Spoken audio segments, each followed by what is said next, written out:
স্বাভাবিক যদি ক্ষমতায় পরিবর্তন হতো তাহলেও একটা নতুন নেতৃত্বের কাছে যে আসে, যে চ্যালেঞ্জ আসে, এখনের চ্যালেঞ্জটা আরো গভীর।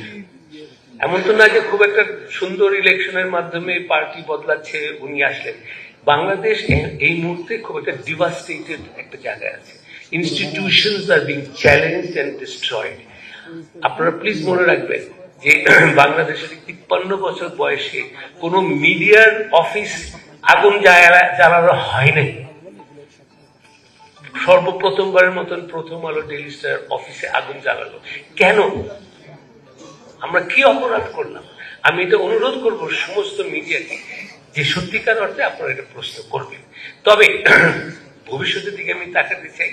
আমি সুন্দর একটি সম্পর্ক আমি মিডিয়ার সঙ্গে তুলতে চাই। সেখানে আমার প্রথমে মত প্রকাশের স্বাধীনতা হচ্ছে স্টেপ 1, বাট যেটা রাজনৈতিক দলের সবচেয়ে গুরুত্বপূর্ণ অবস্থান হবে,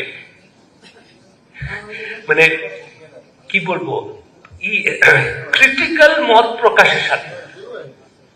মত প্রকাশের স্বাধীনতা আছে, কিন্তু আপনার আমি সমালোচনা করব সেইটার স্বাধীনতা। এখন সালাউদ্দিন ভাই, you are very friendly to the media.